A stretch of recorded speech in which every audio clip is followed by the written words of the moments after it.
Akhirnya, ada kabar positif soal ekonomi Rusia yang runtuh. Rusia kewalahan dengan jutaan barel minyak. Karena semua tempat penyimpanan penuh dan pembeli makin sedikit, meski ada diskon besar-besaran. Kremlin memakai kapal tanker armada bayangan untuk menyimpan minyak, tapi kini kapal-kapal itu mulai menipis. Karena itu, ahli Organization of the Petroleum Exporting Countries memprediksi negara lain akan menaikkan produksi minyak, sementara Rusia harus memangkas produksinya secara signifikan. Ahli Reuters melaporkan produsen minyak Rusia harus memangkas produksi secara signifikan dalam beberapa bulan ke depan karena tekanan sanksi yang semakin kuat yang diberlakukan oleh Presiden Amerika Serikat Donald Trump dan negara-negara Eropa membatasi kemampuan ekspor Rusia. Ini berarti defisit anggaran Federasi Rusia akan semakin meningkat. Rusia mungkin bisa mengolah minyak sendiri tapi tidak bisa menjualnya. Pengurangan ekspor terasa besar tapi ternyata tidak begitu.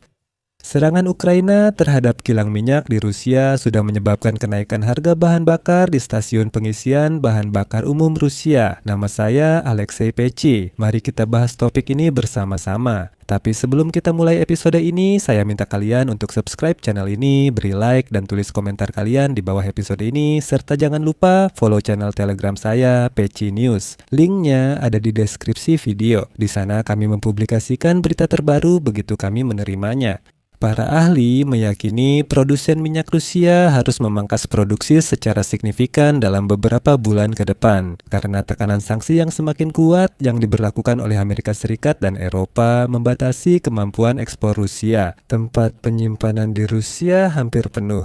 Seperti yang ditulis oleh Reuters, ekspor minyak Rusia tetap relatif stabil dalam beberapa tahun terakhir meskipun ada sanksi besar-besaran dari Barat dan penurunan tajam pembelian sumber daya energi dari Federasi Rusia oleh Eropa. Moskow berhasil mengalihkan sebagian besar minyak yang dikirim lewat laut ke Tiongkok, India, dan Turki, terutama dengan menggunakan armada bayangan untuk menghindari pembatasan, sambil menawarkan diskon besar kepada para pembeli. Namun semuanya telah berubah. Sanksi Amerika Serikat terhadap dua raksasa minyak terbesar Rusia, penolakan bertahap India terhadap minyak Rusia, sanksi Eropa terhadap produk minyak dari minyak Rusia, perburuan terhadap armada bayangan, dan tentu saja kembalinya Venezuela secara bertahap ke pasar minyak. Seperti yang ditunjukkan data, ekspor minyak Rusia telah melambat selama beberapa bulan sejak Donald Trump memperketat sanksi dan memberlakukan tarif terhadap India karena pembelian minyak Rusia. Permintaan juga terdampak oleh larangan impor bahan bakar dari Uni Eropa yang mulai berlaku pada bulan Januari, yang diberlakukan terhadap bahan bakar yang berasal dari minyak Rusia. Menurut data dari perusahaan analis, KPLIR ekspor minyak Rusia melalui jalur laut turun menjadi 3,4 juta barel per hari pada bulan Januari dari tingkat Desember sebesar 3,8 juta barel per hari dan sejak awal Februari jumlahnya sekitar 2,8 juta barel per hari. Artinya dalam waktu kurang dari 2 bulan terjadi penurunan sebesar 600.000 barel per hari. Sebenarnya itu adalah jumlah yang sangat besar sekali. Sementara itu, volume minyak Rusia yang disimpan di kapal-kapal di laut dalam beberapa bulan terakhir meningkat ke tingkat rekor lebih dari 150 juta barel.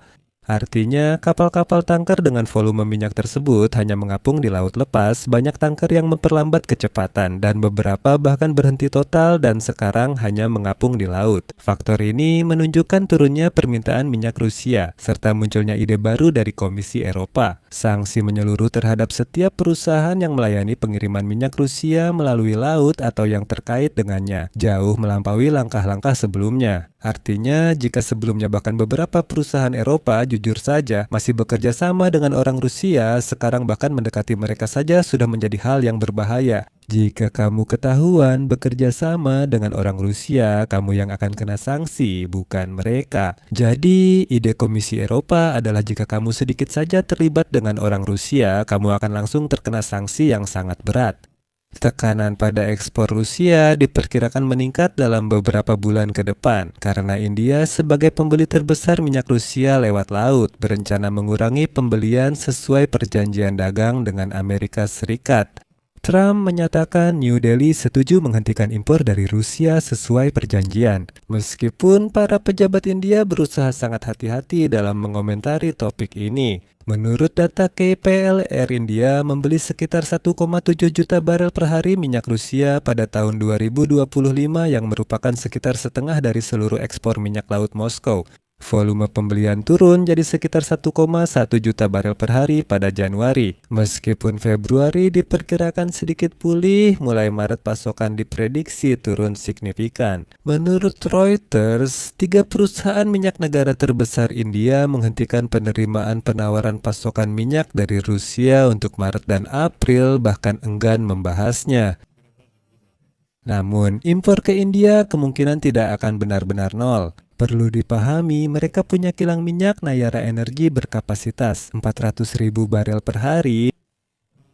Masalahnya, saham pengendali dimiliki oleh struktur Rusia seperti Rosneft, sehingga tetap bergantung pada pasokan Rusia. Mulai April, kilang akan ditutup sebulan untuk pemeliharaan. Dan kabarnya, mungkin bahkan kompleks ini akan dialihkan untuk mengolah minyak berat dari Venezuela. Juga perlu diingat bahwa ada kilang minyak India yang lebih kecil, yang kemungkinan besar akan terus membeli minyak Rusia, terutama jika diskonnya menjadi lebih menarik. Selain itu, ada kilang minyak independen di Tiongkok, mereka juga bisa menyerap sebagian volume yang dialihkan, tetapi kemampuan mereka terbatas. Rusia telah menyumbang sekitar 1/5 dari total impor minyak Tiongkok.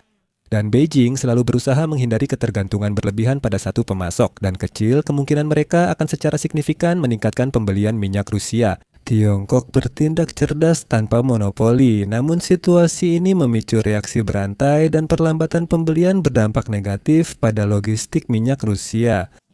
Rute kapal armada bayangan yang semakin panjang menyebabkan keterlambatan tanker sehingga mengurangi jumlah kapal yang tersedia untuk menyimpan volume minyak tambahan di laut. Produsen pun harus memindahkan lebih banyak minyak ke tempat penyimpanan di Rusia. Volume pasti penyimpanan minyak darat Rusia tidak diketahui akibat kurangnya akses data pemerintah. Cadangan yang tersedia tampaknya terbatas. Menurut data pemantauan satelit terhadap tangki penyimpanan yang disampaikan oleh analis KPLER, cadangan minyak di darat mencapai sekitar 16 juta barel yang merupakan 51% dari total kapasitas penyimpanan. Rusia bisa memanfaatkan sebagian jaringan pipa besar untuk penyimpanan jika dibutuhkan, bahkan pipa-pipa tersebut dapat diisi penuh.